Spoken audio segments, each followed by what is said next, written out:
Good to see you're still training for the match. Hey, you said the big comeback here I am with the beer in my hand. That's like your 5th beer. Are you counting back here? I got a bar tab when I get through with the show. I know. But I got to admit, when I come on the show, I figured, okay, I'm going to be a little nervous. I'm on TV all the time with the World Wrestling Federation. It's a J-Leno show. I'm going to be a little nervous. The guy rolls around with the J-bar. Bam, I'm home. That's it. That's right. I knew you were coming. The guy's over at me. The guy could quit dragging the cart around. I found a little room. Yeah. Good. Just ply you with liquor.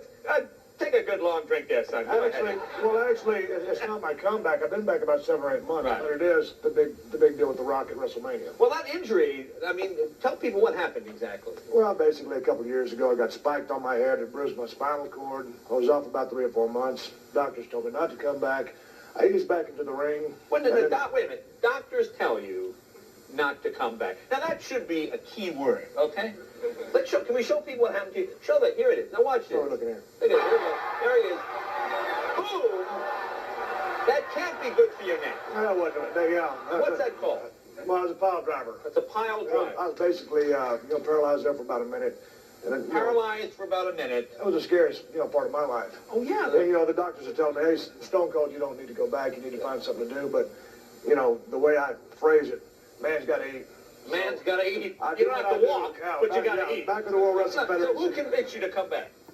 Well, finally after I made it a few years after that, and then I kind of crept along, and then neck surgery was inevitable. Right. It basically wasn't an option. It was something I had to do. And I was sitting there with a neck brace on, and Vince McMahon gives me a call. I'm riding around on my four-wheeler, just kind of hanging out. Because he got a neck brace on. The doctors have told you, for God's sakes, don't get back in the ring. And Vince McMahon called. Well, he runs a few ideas by me, and I'm thinking, okay, this isn't happening. I'm not coming back. But you're thinking from that, that mindset. Right. When you got a neck brace on. But when I started getting a little more healthy, started training again, that's what I do. The adrenaline rush that you get, just like you do a live, crowd every single night, 10 or 20,000 people, that shot of adrenaline, it will drive you. So it was the advice from Vince. What's that? It was the advice from Vince. No, he wouldn't ideas by me. I told him no. It was the WWF fans and that adrenaline rush that brought me back. Okay.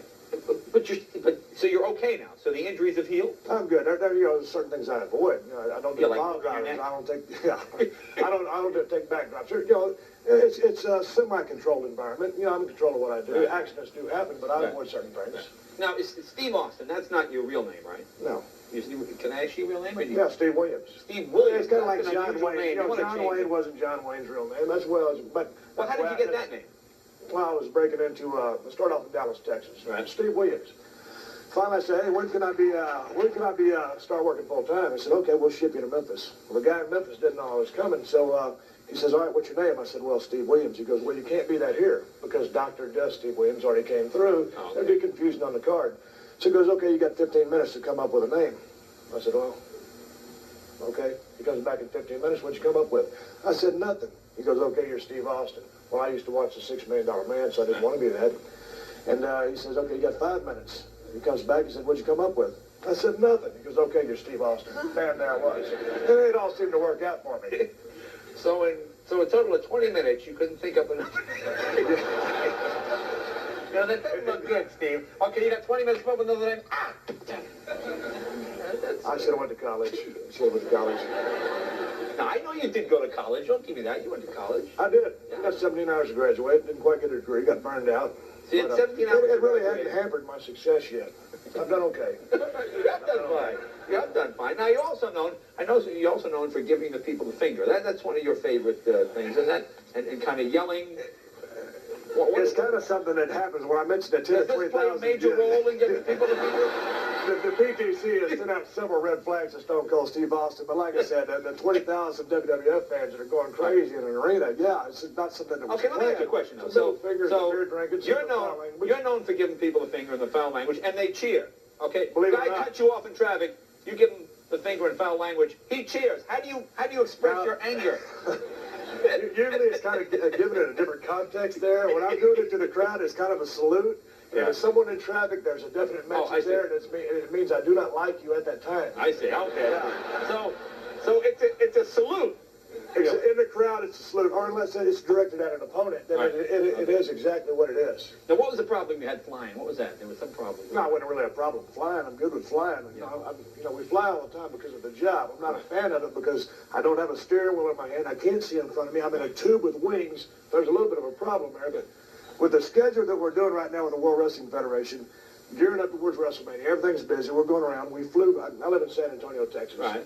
We flew to Reno, Nevada. We worked. So next day we're going to get an early morning flight to LA so we can drive to San Diego. So it's burnout already. Right. I'm in the shower. My wife's getting ready. She travels with me. So we get in the car. We go to the airport. We're on the flight. I'm kind of sleeping. I take my little baseball hat off, and my wife looks over at me and she goes, "What is that on the side of your head?" I said, "What are you talking about?" I'm kind of paranoid anyway. I said, "What are you talking about?" There's a big piece of soap about like that stuck to the side of my head. Because the soap got in the drain of the bathtub or the shower, so it was all soggy, so it stuck. I didn't shave my head in a few days. Right. It's kind of like a Brillo bag. Right. So I got this soap stuck in my head. So I'm sitting there, the flight attendants. I really probably made a big impression on them. We're almost in Reno. I'm getting kind of hot in the car. I take my hat off. I haven't seen myself yet. So I take my hat off. I look in the rearview mirror. I do this. Well, there's another piece of soap about this on the inside. Basically, what I need to do is when you get my wife to take me through a car wash and just hose me off real good. But I'm good with hygiene. And how many hours did you have to graduate? 17. I'm not going to say I was the best student in the world, though. Well, I get hit in the head with a steel chair for a living. Right. And I drink beer and I flip people off. And what do you expect out of me? You can leave the soap as a cushion. Yeah. Anything to help a brother out.